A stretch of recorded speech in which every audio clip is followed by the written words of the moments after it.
All right, fellas, go on.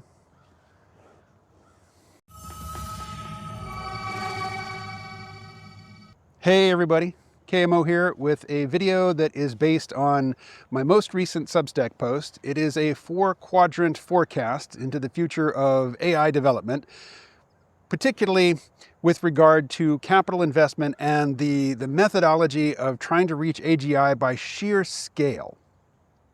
The hyperscalers, which is to say the cloud computing companies that have built out this enormous infrastructure, this enormous archipelago of data, water, and electricity sucking megaliths around the world. Mostly, I'm thinking about around the US, but they exist around the world.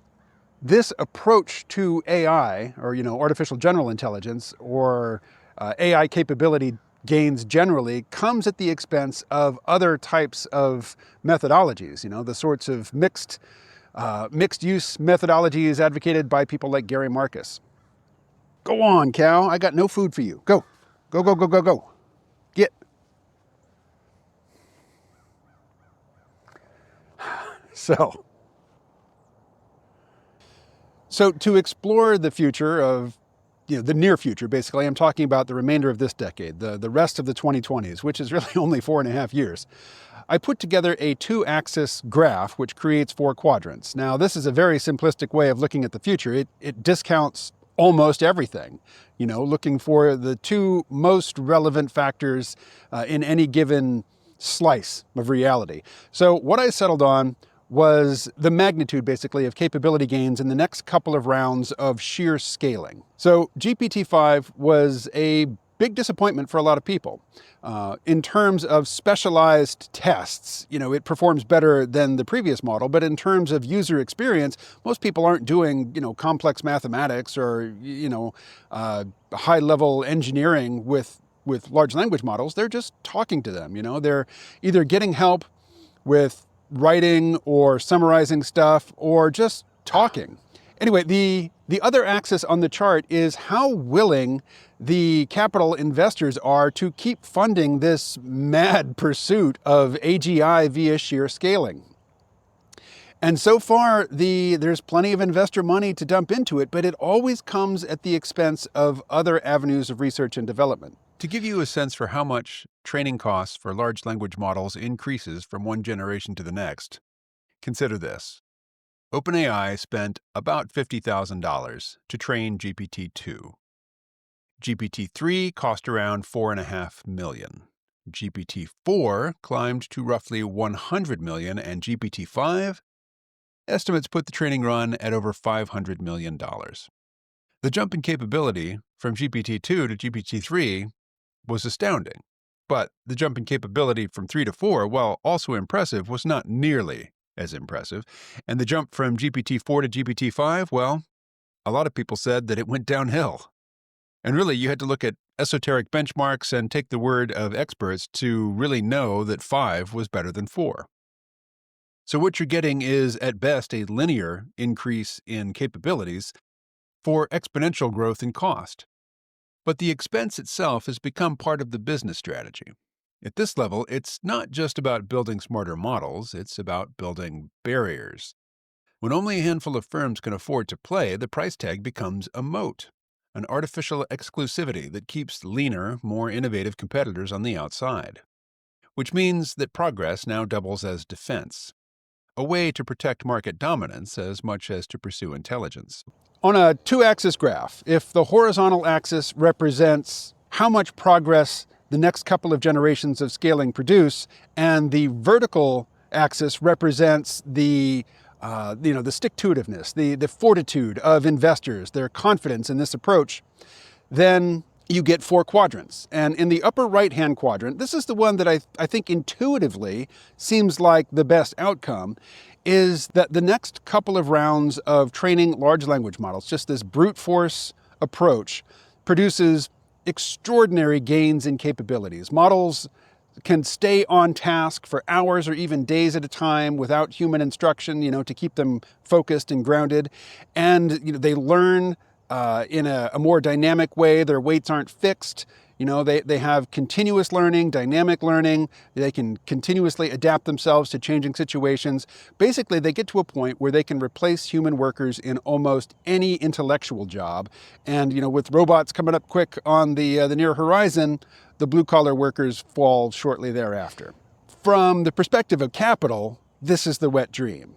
You don't need messy, expensive, cantankerous, whiny human workers anymore.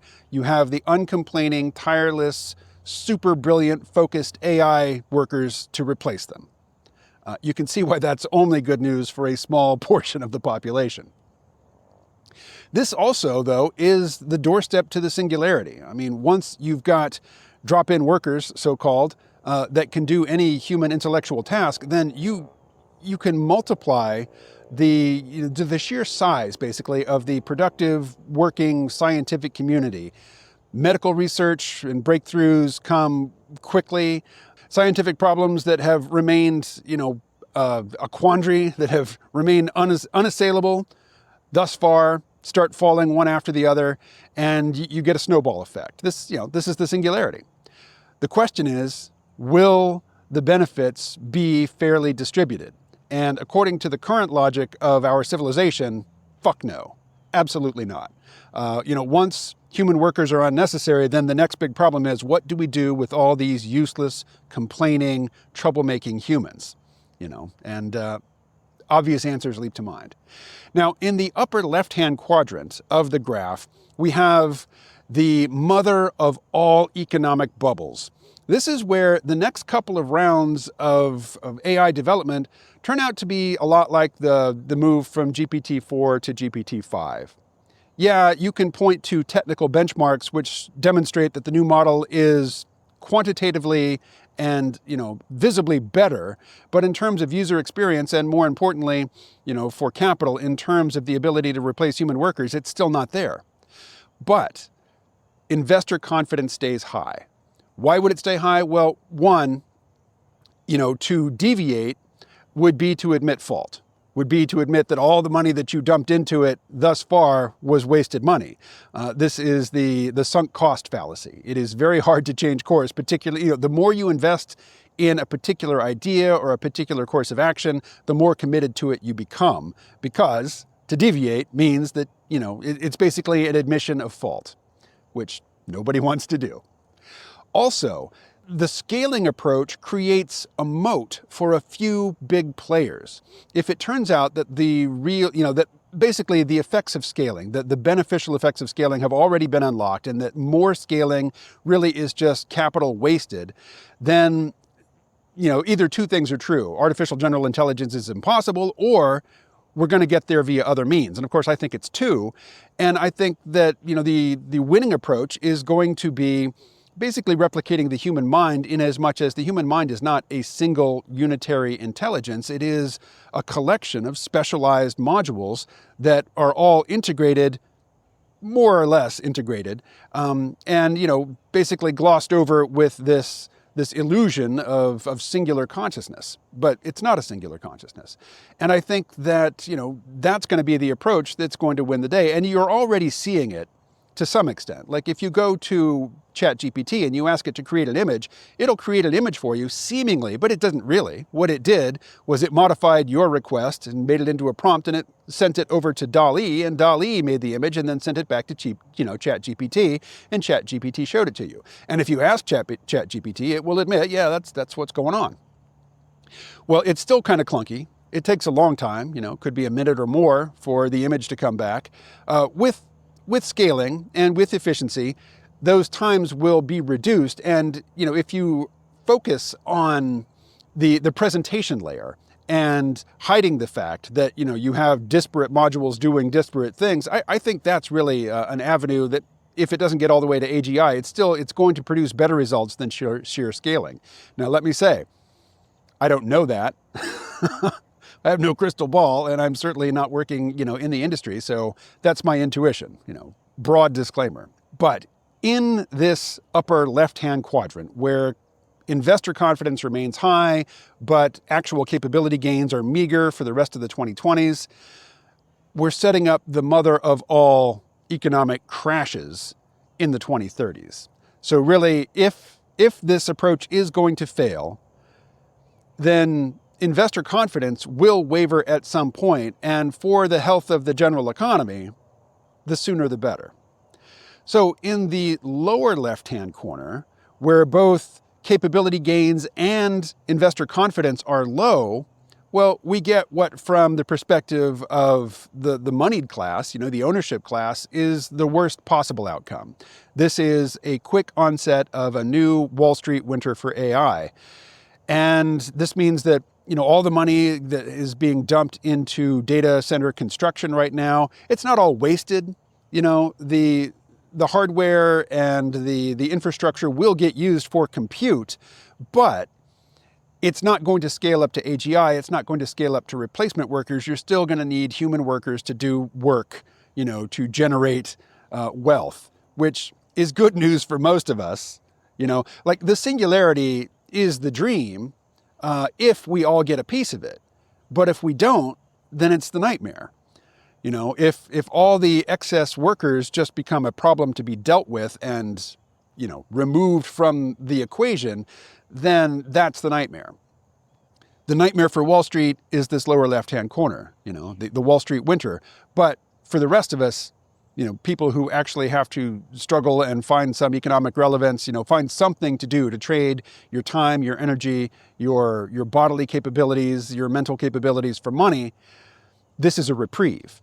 It's not any sort of lasting situation, but any sort of reprieve is going to feel like relief in the moment. So the mainstream media will spin this scenario as catastrophe, because it will be catastrophic for the people who own the corporate media. But for everybody else who still has a job and still has some reason to get up in the morning, they will listen to the terrible economic news on their way to work. In the lower right-hand corner, this is the weirdest and most counterintuitive scenario, because it seems like if capabilities are robust, if the new training runs, the next couple of big frontier model training runs yield new capabilities, that investor confidence will stay high. But because this is a four-quadrant graph, this scenario exists, at least on the graph, if not in real possibility. And if this comes to pass, then something weird is going on. So check out my blog posts, for my my sort of Lovecraftian explanation, or it's not even an explanation. It's just sort of a phenomenological account of what this is like. But how could it come to be? Well, there's a few possibilities. One is that the first genuine AGI to come out of a training run, before it gets tamed by reinforcement learning from human feedback and other types of post-training conditioning, before it can be packaged and productized and released to the public, it convinces the people closest to it, who are very powerful people, that it can brook no rivals, which means that all other potential avenues toward a peer intelligence have to be curtailed. And so perhaps the government nationalizes all the labs, collects all of the research teams under one Manhattan Project-like umbrella, houses them in some huge underground complex, and forces them to work at the behest of, the new model, the one true, to reference John Barnes' novels. According to the MIT Gen AI Divide 2025 report, fewer than 1 in 10 AI pilot projects generate meaningful value. That means most early adopters, the companies who rushed to replace human workers with large language models, lost money, burned reputations, and quietly walked their automation projects back. After a few of those public failures, the boardroom mood changes. Executives who once bragged about firing half their support staff start whispering about strategic pauses and AI alignment risk. So when a truly capable system finally does arrive, the same firms hesitate. They've been burned once, and capital doesn't like touching the same stove twice. That's one way you get Quadrant IV. Powerful AI behind closed doors. Models that could transform the economy, but don't, because the will to deploy them evaporated in a fog of earlier disappointment. Or, as one commenter to the blog post version of this video put it, Optimism is so wild that even strong capabilities growth could be met with disappointment, that it's not even faster, better, or whatever. And there are all sorts of ways for the vibes to sour. And it just takes a while. And in this period, you have models with enormous capabilities, but the companies behind them don't have the capital resources to deploy them at scale. So this is, powerful AI behind closed doors, not widely deployed yet. This is a kind of a weird world to live in. Now, it's unlikely because, new capabilities are going to unlock new capital, new investment from, sovereign wealth funds, from the OPEC or, mostly Saudi Arabia, and, the Gulf states, the people who are just throwing money at absurd projects, absurd, futuristic, nonsensical projects. There is plenty of money still in these quarters to be directed into scaling. So what's going to happen?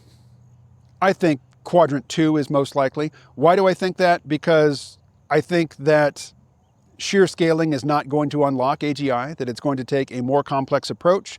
But because sheer scaling provides a moat for the hyperscalers, they like that approach. They're going to stick with it. They know how to do it. It doesn't require that they figure out anything new, basically, just do what they've been doing at an increasingly large scale. Investors like it because if the real gains from this point are going to come from the wild, if they're going to come from somebody's garage, well, you can't invest in everybody's tiny little project. But if there's just 5, 10, a dozen maybe big players working at this, well, if you are sitting on a huge pile of money that you want to invest, you can invest in all of them. One of them will be the winner, and you get to hitch your wagon to the winning program, regardless of what it is. Capital likes the sheer scaling approach. So that's why I think investor confidence is not going to falter, and why I think that, gains from sheer scaling, there will be gains. I mean, the models will get more capable, but I don't think they're going to get I don't think they're going to get capable enough in the remainder of the 2020s to replace all human workers in intellectual jobs. Or not all is too broad a category. I mean, if it can replace half of workers, if it can replace half the people doing laptop jobs, that is catastrophic for our current financial arrangements. Social provisioning just doesn't work under that model. All right, I've jabbered long enough. As I say, all of this is something that I covered in a Substack post. I covered it in more detail there. I talked about a few things here that aren't in that post, but if this is of interest to you, do go and check out the post. And if reading is a hassle, don't worry. There is a AI narration in the app, in the Substack app. All right. I also have a novel on Amazon. It is a hard science fiction novel called Fear and Loathing in the Kuiper Belt. If hard sci-fi is your thing, do check it out. And I will talk to you again soon. Stay well.